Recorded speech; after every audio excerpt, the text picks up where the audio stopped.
T-minus 20 seconds.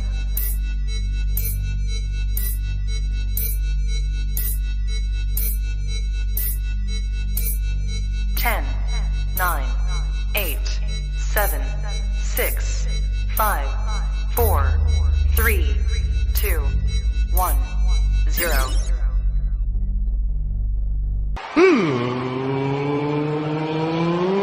Let's get ready to suck it!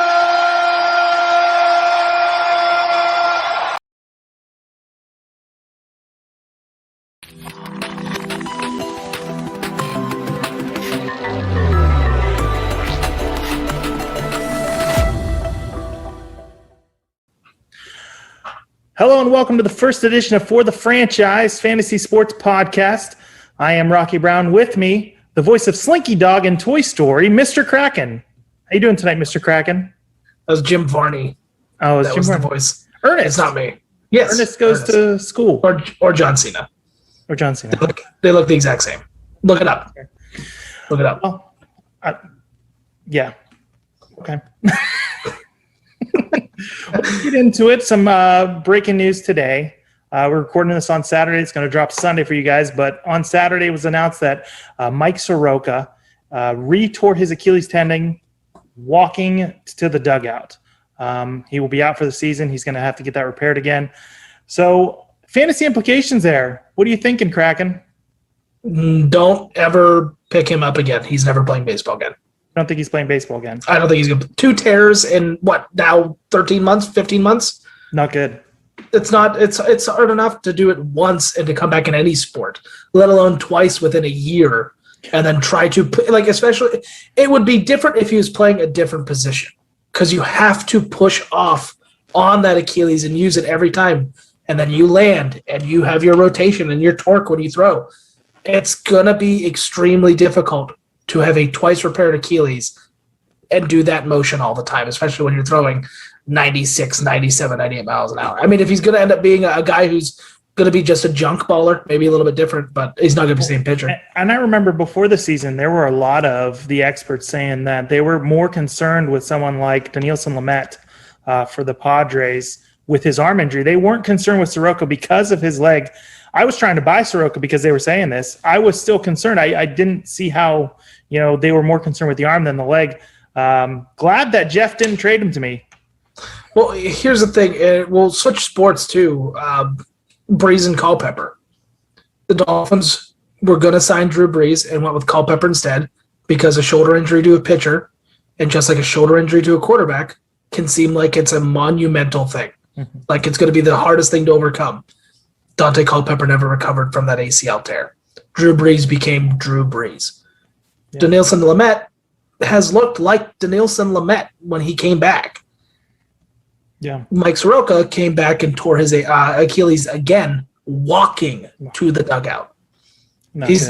He's baseball Culpepper. So obviously you're dropping him in redraft leagues. Are you trying to give him away essentially for anything you can get in Dynasty? That's what I'm thinking. Dynasty or keeper, you're trying to get everything. If you can find a dummy, every league's got a dummy. The designated 11th or 12th place guy. You find him who go, Mike Soroka, and you sell him a magic bean. He's still young. He's still young. He can recover. He can recover. I don't think he will.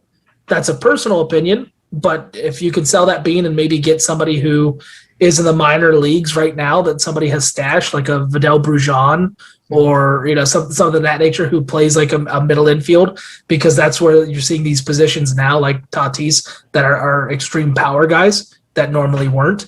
I would do that. That's what I would try to get for him. I'd try to trade him for a middle infield minor leaguer. Is there anybody that's injured that you might, look at maybe swapping him for? I know the age difference is huge, but like a James Paxton, you probably have more faith in Paxton coming back than Soroka. I have the same amount of faith in Paxton coming back because it's another Tommy John.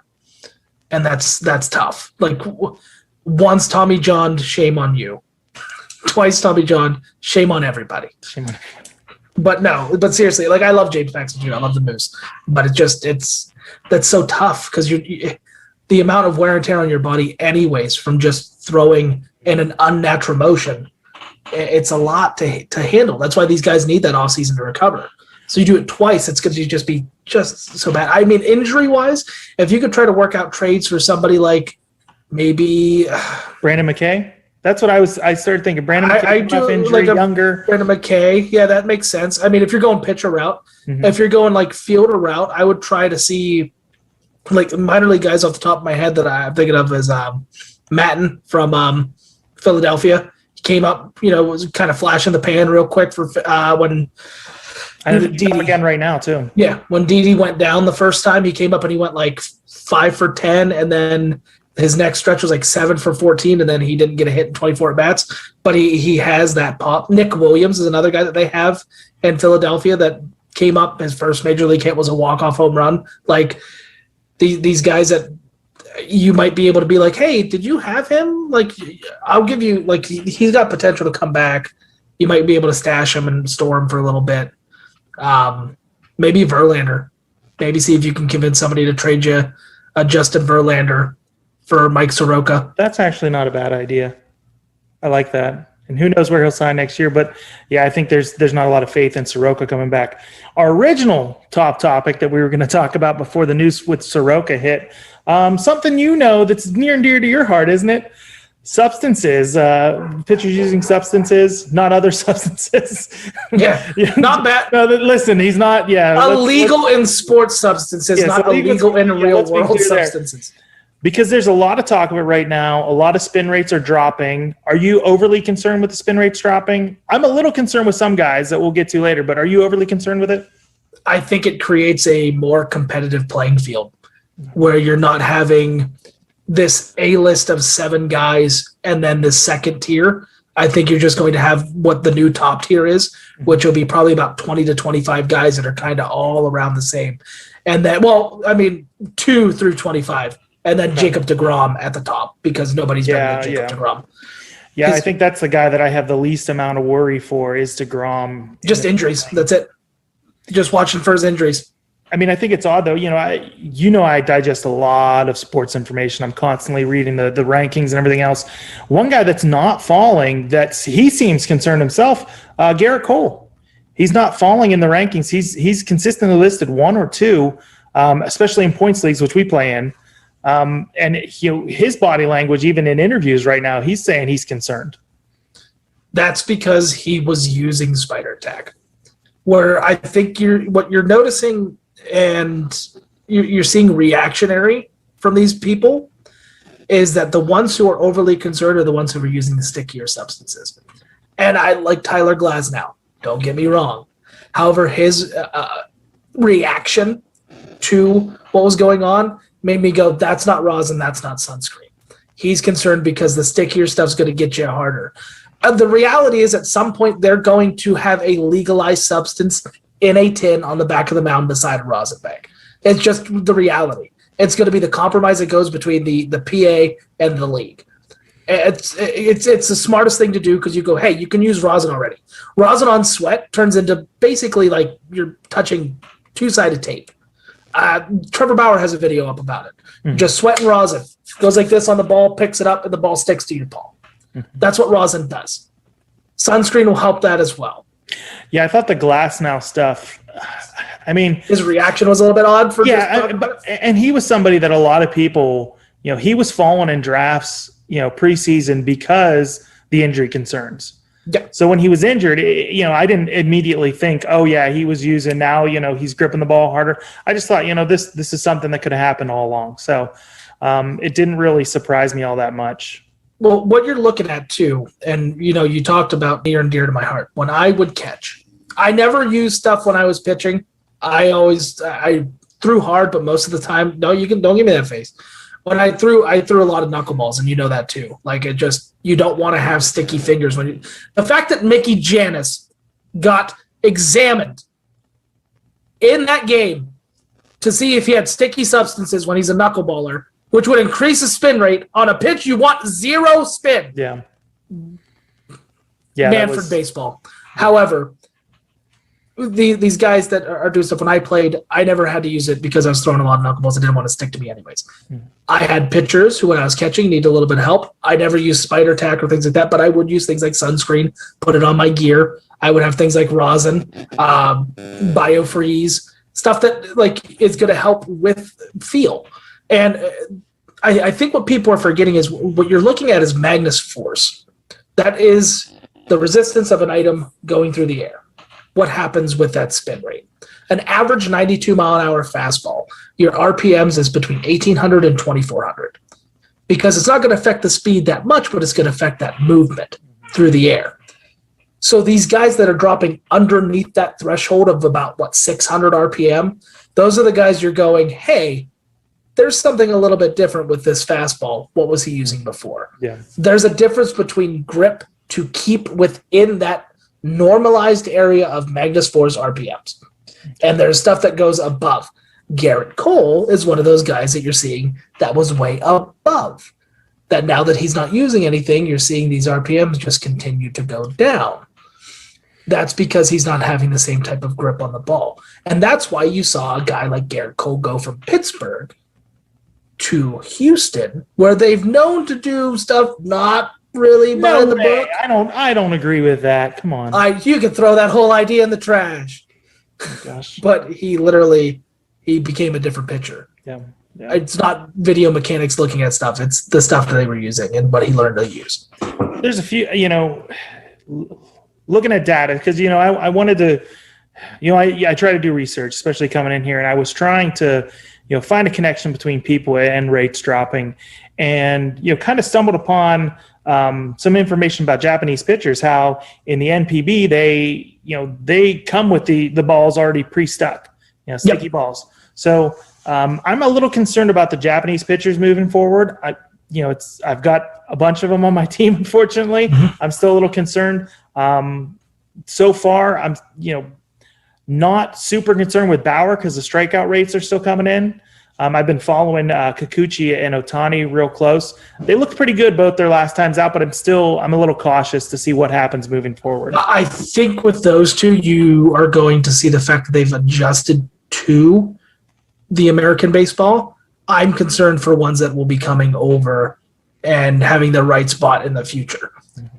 And also at the same time, you could see that as a compromise.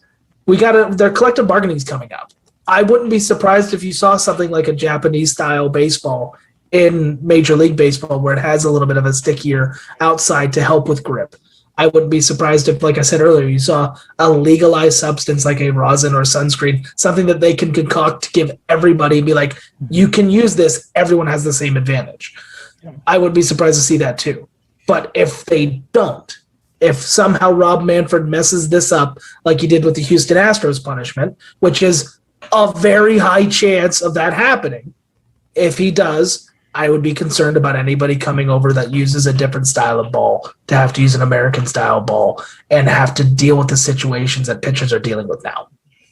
So essentially what I feel like I'm getting from you is, don't watch the StatCats page for RPMs dropping, just watch the pitcher, see if the strikeout rates are still there. And yeah, look, watch strikeout rates. The guys that are throwing hard, and you're going to see some injuries. I mean, that's going to be a given because I think people are going to overcompensate by gripping. There's been this year's been absolutely wild, and you can blame 2020 and the pandemic baseball for that. Going from having a basic year off, playing 60 games, most at the highest most players were getting. I think it was an average of 51 games played last year to having to try to do the grind and already passing that amount this year. That's tough. But I would be more concerned if you're seeing a pitcher like Shane Bieber come back and start getting 5 strikeouts a game. But if they're staying within that, hey, I was averaging 12 or maybe 12 per 9, and now I'm at 10, that's still, you're still one of those guys. You're one of them top tier. So one of the things, moving on from that, I think we've kind of covered that subject pretty good. Moving on from that, we had been talking about just whether or not to buy players, essentially. There's a lot of guys that are having really good weeks. We like to check that past 7 days stats on MLB.com. And I wanted to ask you about a few of them and kind of have a little discussion on them. The first one, Mike Cameron's boy, Daz Cameron. So far, it looks like he, might be his dad's son, doing pretty good so far. What are your thoughts on Cameron? I don't think – how do I want to phrase this? I think eventually he could be what we think of Mike Cameron. I don't think that's right now. I think this is that big boom. No one's really has any material on him because he just came up from the minors. He's having that high, and we've seen it a lot of times this year. I talked about Matten earlier from Philly. He came up and he was batting .425 for a week, and then that second week he batted .308, and then the next week he batted underneath 100, and then he was back down in the minors. I think that's what we're seeing right now. Is we're seeing that initial boom where a guy's like, I finally made it. I've done it. I'm here, and he's Akil Baddoo. He's Akil Baddoo's first 22 days in Major League Baseball. Okay. That's kind of like how I see it. So, I mean, if you get a chance and you have a spot where you have an injury, maybe like you have like Luis Robert, where you're like, hey, he'll come back in August, maybe ride out Daz Cameron for a month. I mean, yeah, 357 average right now, a couple steals in the last 7 days. Not too bad, but yeah, I think I agree with you. I mean, if you need outfield help, he's someone to take a shot on, right now. Yeah. Another player, and we had, been talking about him quite a bit because he was a Cleveland Indian, Jake Bauers, right now. I mean, it seems like anybody that leaves Cleveland, automatically they get a little shine to them and they start hitting the ball. That's because other teams have the other teams actually have a hitting coach that is competent. Well, that's fair. The Cleveland Indians players hit because they know how to play baseball, not because they're taught different techniques to help them excel at baseball. Then they leave, and other hitting coaches go, hey, this is the hitch in your swing. I think if you correct this, you would be what you used to be, because Jake Bauer was a top prospect. And he goes to Seattle, and he's immediately a masher again. 315 average right now with Seattle. Not providing much outside of that, just a couple of, 6 RBIs. But, 2 less hits in almost 50 less at bats with Seattle. The pedigree is always what gets me with some of these guys. Bauers did have a good pedigree. Maybe if you have a spot, he's someone you take a shot on. In Fab Leagues, I'm not bidding a ton of money. You need that spot open. I'm not dropping anybody, super significant to get him. But if you have a spot open, yeah, he's a guy I think maybe you see how it goes, because it doesn't seem like his playing time is going to be threatened by Kalenic right now. It doesn't seem like he's quite ready, after all the – what a flash in the pan that one was. Yeah, second game he hits a home run and everyone's, ready to go, crazy. You play MLB The Show, he had like a 93 overall card for like a week that you could get. Yeah, right.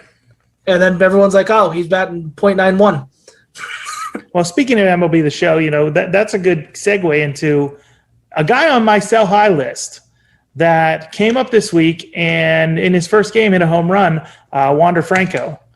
I know everybody loves him. He's on my sell high list. I just think right now the value is so high. You could probably get something pretty significant for him in dynasty leagues. And I'm not talking about trading him straight up for someone. I'm talking about like Soto plus something. You're getting pretty good value for Franco. If you have Wander Franco and you are a low-tier team that has no chance of making the playoffs, I would trade him for multiple pieces because somebody will – I think he's going to be great. Don't get me wrong. Yeah. I think maybe in like 4 years when you redraft him when he's, 25? When he's redraftable, depending on how your dynasty leagues are structured. You get him back. You're gonna be spending $40-some on him if you're doing an auction draft. Yeah. But I think for right now, with the fact that most people that have him for about $1 if you're doing an auction league, if maybe $5 if you've had him last year and had a carryover, you're going to be able to pick up multiple position players that may increase your odds next year of making the playoffs. Yeah, I think he's one of those guys that right now the offers are going to be so high. Yeah, everyone's all about him. Float him out in some leagues, see what the offers are. If someone's lowballing you and they're trying to give you, I can't even think off the top of my head, like Ozzie Albies, someone like that, you're not gonna accept that. You want top tier players back for him because it seems like he's headed that way. And if that's what you're going to be offered right now. I honestly, what I would look at is I'd look to try to get at least one top tier name, one B tier name, like a Mark Canna, Joey Gallo, somebody who has name recognition, who's still at like 150 points if you're doing the point spread and above for a second tier player. And then you could nitpick on, these smaller guys who maybe haven't had the playing time, like Luis Urias, like somebody to keep rounding out those positional needs. Yeah, I always err on the side of trading, I feel like, with prospects because, in our league, for example, we have that structure where it's essentially a 3-year deal you can give someone after the first year you have them. And, you don't know if you're going to get the best of him if you're getting a guy at 20 years old, going to be losing him at 24. So we were in the league together when I took over the team. I traded Vladimir Guerrero for Starling Marte, Trevor Bauer, Anthony Rizzo, and a bunch of different prospects. Nick Senzel, Victor Robles. I got 7 guys for one guy for a 20-year-old Vlad Guerrero, who I then traded these pieces. Now I traded you Bauer. That's true. 2 years later, I traded you Bauer, traded you Robles as well. Traded Senzel to you traded. Oh, no, I traded to Kyle, and then he went to you. Yeah. However, I traded all these pieces out, and now we're talking about Vladimir Guerrero, who is hitting 26 home runs. In that trade for Bauer that I traded to you, which I traded Vlad for Bauer, traded Bauer to you for Lindor, traded Lindor for Kyle Lewis, traded Kyle Lewis in a package for Vladimir Guerrero. Yeah. So now I have not the guy who's in the minor leagues and hoping to see his first time game action. I have a guy with 2 years left on his contract who's leading the league in home runs. Yeah. So like you can play it smart like that and make trades to establish and create basically a database of minors and quality prospects to continue to reship to build your team up. Or you could create a franchise. Moving on. Okay, there's a couple other guys I wanted to talk about. Kyle Schwarber right now. The last 7 days, 7 home runs. So hot right now. Yeah, he is so hot right now. Hansel's so hot right now. Hansel's so hot right now. 7 dingers, 12 RBIs, 476 average in the last 7 days as of this recording. Yeah, this recording. Is he a guy you sell high, or is he a guy that you ride with? Because beginning of the season, looking at the Bat X, for example, one of the best stat predictors there is. He was a guy, and a lot of Nationals were guys that were just popping on the list, especially when, putting it into an Excel file matched with our scoring. He was a guy that was close to 3 a game, and that's kind of the threshold we look for in our league. Yeah. So what do you do with him right now? I have 2 trains of thought. If you are a high-end playoff contender, I'm talking top 4 teams. Well, I can extend it. If you're top 2 in your division, because sometimes you got 3 teams in one division that are unbelievable, and your division's got like 2, and then everyone else sucks. So if you're top 2 in your division, hold them. If you are not, sell them to one of those guys and take their young people that they are undervaluing. That's what I would do. Some of these guys, maybe, hey, you have Cedric Mullins, you have a Ramil Tapia. These guys who are really cheap and hitting the crap out of the ball. Adam Frazier is another guy that if you're like, hey, he's on the Pirates, no one's really threatened by the Pirates. They're not going to pitch around him. I can't give Adam Frazier away right now. Exactly, and he's second in baseball in hits. Yeah, I can't give him away. Not that I want to now, but when I had the next guy we're going to talk about, Jake Cronenworth, I was trying to move him because Cronenworth has that multi-position eligibility. Yep. He's on fire right now. 4 dingers in the last 7 days, a 444 average, 7 RBIs. Again, a guy that has position eligibility, first, second, short. I think we thought he was going to gain outfield eligibility this year, but I don't think that's going to happen. I don't think so now, yeah. No, it's somebody that we thought maybe, just maybe, he was going to. Well, I think, too, if Kim would have popped off like everyone projected Kim to at the beginning of the year, he probably would have had outfield eligibility too. But I think with Kim only really filling in when Tatis goes down, and then on off days for the 3, like he also is a guy who has second, third, and short eligibility. Mm-hmm. But I think that's what stopped Cronenworth from getting the outfield stuff. Yeah. Well, he's somebody that I look at right now I just traded him in our league in a package for Shohei Ohtani.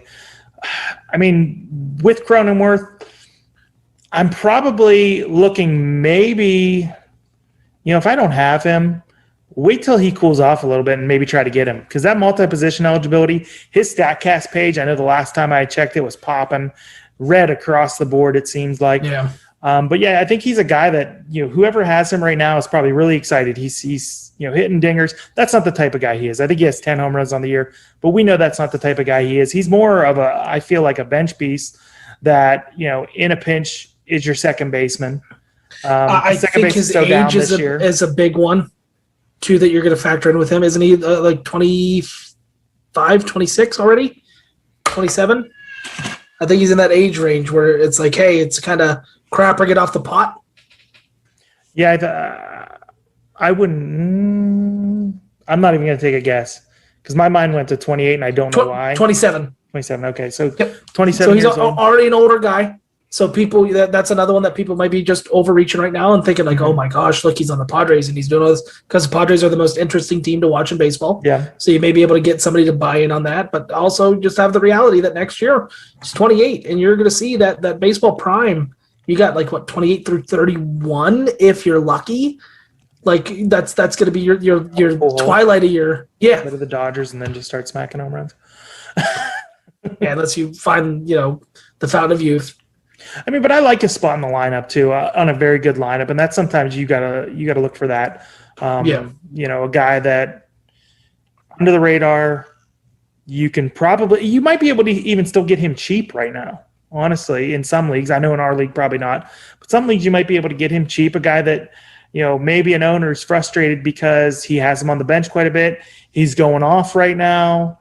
The owner keeps sitting him for whoever else he has. Like that literally was my problem. I had Cronenworth and I think I sat him 2 of those home runs, and I'm like, I couldn't start him over Frazier. I felt like I couldn't start him over Wong, who was in Colorado for a minute, playing in Colorado.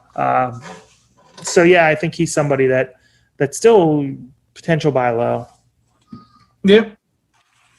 So there was one other guy that I had on this list, and we had talked beforehand. Will Smith, 4 saves in the last 7 days. A guy that, he is 90% owned, I think, in Fantrax leagues. He's available in our league right now. I know that. Nobody has kind of touched him.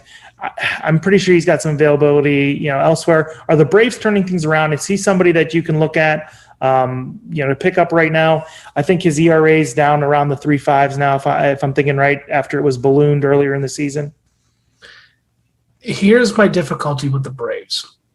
Their offense have all the tools to keep them as a top-tier team. Soroka, we talked about earlier, second Achilles tear. Max Fried is on the IL for the 3rd time this year with a blister. Charlie Morton's spin rate has gone dramatically down. He's also 37. Ian Anderson does not look like the pitcher he looked like last year. Could that come back? Yeah, it could.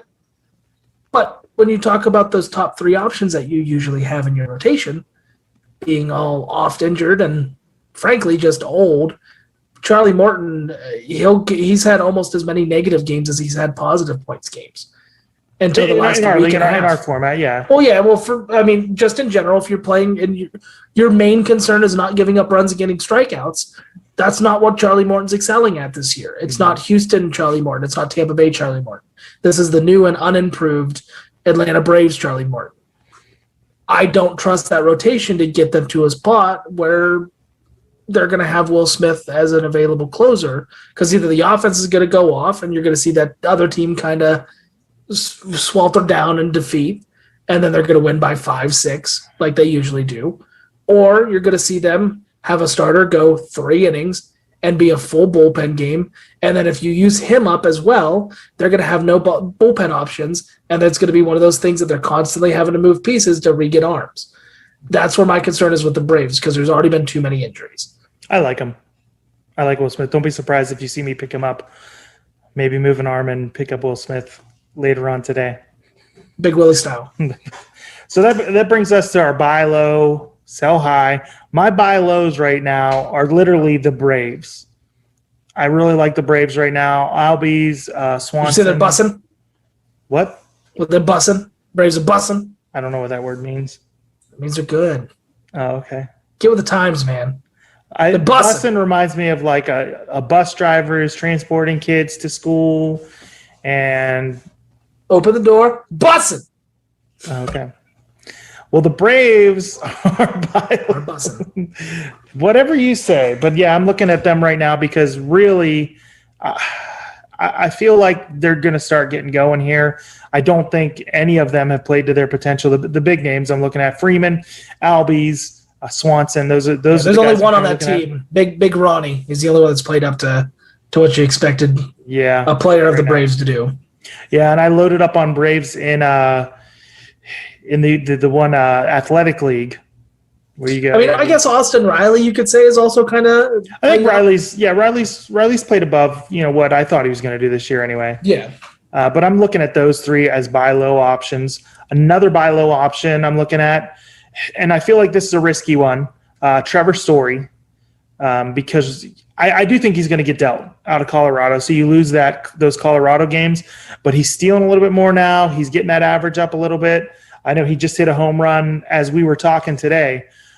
So he's somebody I think you can still get fairly cheap, definitely below what his value was before the season. Think of it like Arenado. Everyone was like, Arenado's not going to hit inside Busch. He's not going to hit in Busch Stadium. He's not going to do good. I said personally, I extrapolated his away stats. His away stats, he still is a 275 hitter for 162 average, 275 hitter who has 38 home runs and 115 RBIs. He's not a 330 hitter because you lose that Coors. His away stats, he's still better than Chris Bryant. Mm-hmm. This year, he's batting 266. I think he hit a home run yesterday to give him 14 or 15 on the season. Yeah, I'm pretty sure he did. He at least had a barrel. Yeah. Barrel alert on my phone.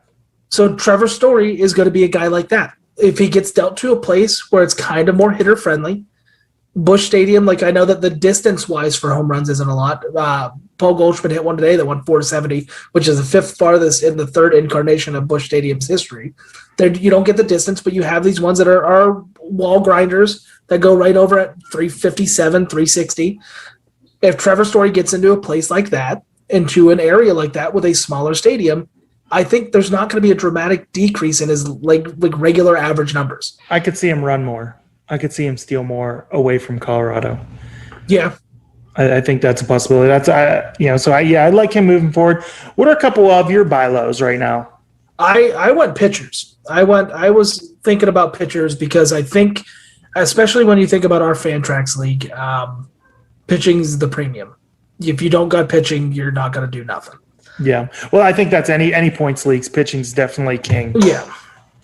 So I was thinking about buy low options on my bussin' list. I was thinking about guys who have just come into the rotation, who are available in over 50% of leagues. The top two names that popped into my head were Colby Allard and Sammy Long. Colby Allard moved from in the Rangers bullpen to the rotation. He had a bad start last time out, so somebody who may have picked him up may have had a stream situation, probably dropped him. However, in his starts, he's averaging a high-end strikeouts. He's at 7 per game. So if you extrapolate that for the full 9, he's around that 9.5 region for strikeouts per game. He had, up until that moment yesterday, he had given up 6 runs in 3 starts. So he was, and he's available, and he's young. He's only 23. The thing that scares me with him a little bit, Texas. We know the ball flies in Texas. But especially as you get to the hotter months, he beat the Dodgers 15-1.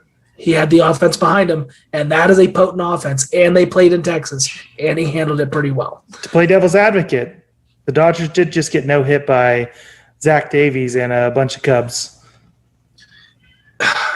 I honestly blame myself for that because I had Walker Buehler as my main pitcher on the slate, and he did great. And I was going against, yep, you guessed it, Zach Davies. That's my fault. That's on me. That's on Kraken. The other one, Sammy Long. San Francisco Giants. He was in the bullpen, got his first ever start on Father's Day, and I texted you, and I said, I always trust a guy getting his first start on a holiday. And what did he do? 1 out, 7 innings with San Francisco, handled his business, got a big win, got 21 fantasy points in our league. Again, a guy who strikes out a lot of people. He's a lefty, he's young, and he's available pretty much everywhere. And if you're having those situations where you have those pitcher slots with your starters and relievers, you can put him in either. San Francisco is becoming a little bit of a pitcher factor right now. They're taking guys that are, cast-offs and everything else and turning them into something. I mean, I know they got Drew Smyly, quite a big contract from Atlanta in the offseason, and he hasn't really quite, been the same. DeScalfani, yeah. I got DeScalfani. Guzman. Gossman? No, what did I say? Guzman? Yeah, Guzman. That's fine. Guzzleman. That's his name. Oh, Guzzy. And other players you can get. Alek Manoah, Tampa Bay, filling in that 5th starter role. Toronto? Rocky. What did I say, Tampa Bay? Dude, I'm all frazzled. I got you, and now It's been a long day. For Toronto, definitely has the offense to back him up on these games where he's not at his best. He has electric stuff. I don't know if I've ever seen a young guy come in and have a slider that would break routinely 18 inches all the way across the plate. It's dominant looking. It reminds me of a Randy Johnson slider just because it can wipe people out. But when he hangs it, that's when he's getting banged up out there. They're torching him when he hangs those sliders. Fastball, I don't know. There's a clip if you want to look it up online. Type in Alex Manoah striking out Aaron Judge and watch the worst swing I've ever seen from a professional hitter on a 3-2 fastball that went right down the gut. It was a challenge fastball by a young guy in his first career start, and Aaron Judge swung like this. That's all he could do because he got so confused. It was a great pitch. But I think he's available in a high-end amount of leagues. I think he's like 70-some% available. I don't think he's heavily owned. Yeah. I know in Fantrax, I think he's only at like 46%, and I know that we have more pitcher slots than most people. We're on, 9 pitchers, 10 pitchers in? Well, yeah, our league, overall. So we tend to have, we increase that number a little bit, but I think in regular routine leagues, he's available a lot. Zach Thompson, Miami. I would buy him up. Another guy that kind of got fed to the wolves there in Miami. They're like, we got no options. We got a lot of injuries. You're going to fill in the starter role. And his last 3 starts are all above 14 fantasy points without getting a win. If he would get wins, he'd be Well, I'm just saying he would be around 14 in most lower leagues. In leagues that I know our league we don't count losses. Losses aren't Well, he hasn't had a loss either. Oh, okay. No NDs, no decisions across the board. Okay. What about sell highs? Garrett Cole. I don't like having any pitcher who seems that affected by not being able to cheat. I don't consider rosin and sunscreen cheating because it doesn't increase your RPMs that heavily. It keeps you within that range. Like you're going to maybe get 100 RPMs by using rosin, maybe 200 RPMs by using rosin and sunscreen. You're not going to get these increases of 600 and 800 per pitch like Garrett Cole did when he went from Pittsburgh to Houston, and he's kept that from Houston to New York. Mm-hmm. 2 organizations who have both actually been caught cheating within the last 5 years. I don't like it. I don't like the demeanor. I think once he has one of these outings, because everyone gets them, I think a perfect example is Corey Kluber in his prime with the Cleveland, where you just go out and you lay a dud. I don't know how he's going to respond to that, because right now he doesn't seem like he's got the mental wherewithal and the fortitude to deal with it, because he's having breakdowns when he's winning games 3-2. He was so upset about not being able to use a spider tack in his glove that when Gary Sanchez hit a pinch hit home run to give him the lead and the win, he did not celebrate, and he was still disappointed. And then he almost cried in his press conference, for Pete's sake. Well, I know some people said that might have to do with him just kind of looking at his personal catcher losing playing time. I don't care. Sanchez, yeah. If you need a personal catcher, get with it. You got your professionals. Come on. I know for me, outside of Franco, who I mentioned earlier, a guy I think that is a sell high right now is Nelson Cruz. I feel like he's probably going to get dealt at some point if Minnesota doesn't turn around. And it doesn't seem like there's anything saying that they're going to right now. He's a guy that you could probably get pretty high value for, especially in redraft leagues because of his age. So I'm moving him. I think even if he doesn't get dealt, he's going to lose playing time. Minnesota's young. Karloff, Larnack there. Once Buxton comes back healthy, they're going to have a crowded field. Make sure you look at your lineup structure too. Yeah, look at your lineup structure if you're going to go after Nelson Cruz. If you're a league that has like a utility spot and people have to have a certain amount of games played in certain positions, Nelson Cruz is not going to play the field. No. At 40 years old, you know that he's going to be locked into that one spot. He's going to hit you some bombs. I don't know how at 40 years old he looks like a guy who's swinging at 30. Yeah. But he doesn't got the legs to play in the field. So know that he's going to take up that one. That if you have a utility spot and they have to have a certain amount of games played in the outfield to actually register as an outfield, be aware Nelson Cruz is not going to get it unless they're in the World Series. Yeah. Then they may throw him into right. Yeah, but I think the young guys that they have, they're bringing up, it's going to end up forcing him out of out of that DH spot because they're going to look for places for all these guys. Crowded. They're a young team. Just not things didn't work out the way they thought it was going to this year. So, I did want to mention one more on my buy low for pitchers. Luis Castillo for the Reds. You're still on the Luis Castillo buy low train, and here's why. If you looked at Luis Castillo's start to his season, it was historically bad. His outings continually, he was not making it 5 innings. He was getting hit all over the place. His last couple starts, he's starting to look a little bit like Luis Castillo. And today he's starting, and I saw some changeups that he was throwing, that he was having that good 10 to 12-inch break, trailing inside on right-handed hitters that I hadn't seen in his earlier starts. I think this is the point in time where Luis Castillo may be coming back. And if he does come back to looking like Luis Castillo on this Reds team, watch out for the Cincinnati Reds. Yeah, they might. Also sell Trevor Bauer. That's not good news for me. I still like the strikeouts are there, and I'm gonna keep rolling with it as long as the strikeouts are there. Once that diminishes, I don't know what I'm gonna do. Maybe give them away for a box of rocks. Other ones that I have sell high: Zach Gallen, another guy who's young, who has a lot of talent and is stuck on Arizona. I like him as a buy low. I'm a sell on him, just because we just talked about how Minnesota's going to try to get these young pieces in. You're going to see that happen with some of these guys in Arizona too. Like Cole Calhoun, probably not going to stick around for too much longer. Mm-hmm. They're going to start finding spots for like Seth Beer and people like that to come out. Tim LaCastro when he comes back, he's been playing, but he doesn't look like Tim LaCastro before the thumb injury. Like they're going to find spots for these young guys to see what they have, and that doesn't really equate to having a good defense behind you when you're pitching. I think if you sell with how his stats look now, I think you're going to get more on your return. See, I think you could buy low right now on him, honestly, because he's coming back from injury.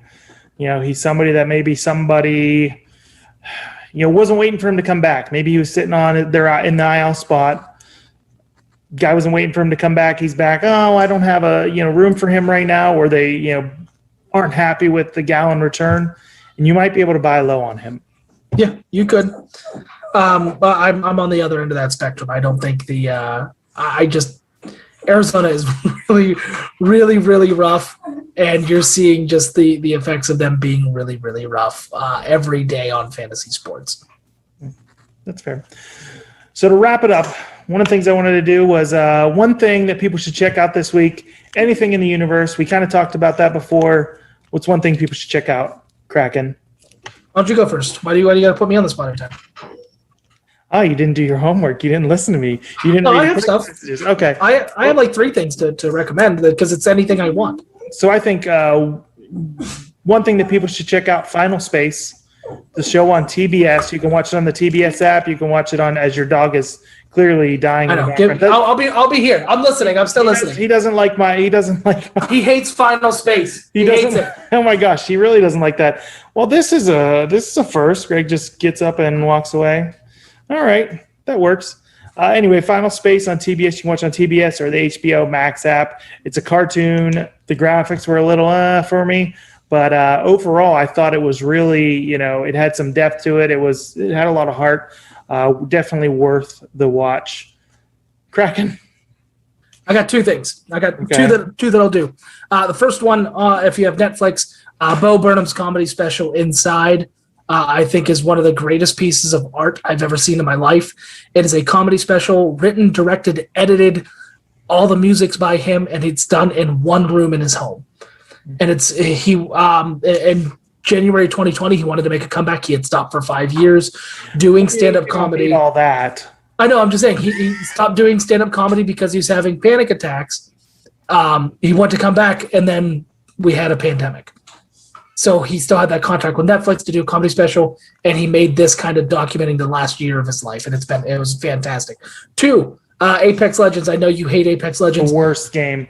On the 29th, he's just bad at these terrible guys. He didn't even choose weapon. The worst game. On the 29th, Genesis is the new 2-week little event that they have going on. The original maps from the game that have not been back in 2 years will be the only maps in rotation for 13 days. So you get to play the original Kings Canyon with actual Skull Town in it that hasn't been around in 2 years. And you get World's Edge where the train is active that goes through the map that'll help you fast travel, that turned into basically a 5-team bedlam of everyone trying to get the best weapons right at the beginning of the game. It's a lot of fun. Those maps are great. And Arena's going to have their own very own Skull Town map for arenas to fight in 3-on-3 battles. And I think that's going to be a lot of fun. Well, we survived. We survived the very first for the franchise podcast. Barely. My heart rate's through the roof. Yeah, we did it. It's good to be back here on YSN. Guys, keep checking out their content. They do a lot for the schools around here. I think they're up to over 50 schools. It's been a while. I remember the back when we were in a mattress store. Yeah, we did the first episode. Rocky and I, with Brian and DJ inside of the mattress store doing the first episode. Now we're back after almost 3 years. So yeah. So where can they find you on social media though? Do you have any links? No. You don't have anything? Okay. Well, we have a TikTok page for the podcast. It's For the Franchise on TikTok. You also have For the Franchise on Facebook. You can check us both there. You can find him at Soberzar on TikTok and social media. I do have. Okay. Yeah, and you can find me at Mr. Kraken on social media, and Twitch gameplay is Mr. Kraken _. And check out the Discord. The Discord, the Discord will be answering questions anybody has.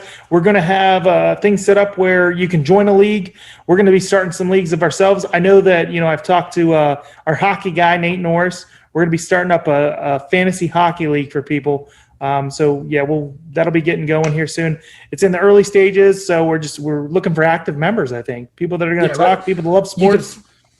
You can find the link on Facebook. There's a post about it as of Friday the 25th. That link will never expire, so you can click on it whenever you hear this episode, and you can come join and hang out with us if you want to. Well, that's all we have for this week. I'm Rocky. That's Kraken, and hopefully we'll see him soon. Yeah, good ending. Bye. Bye.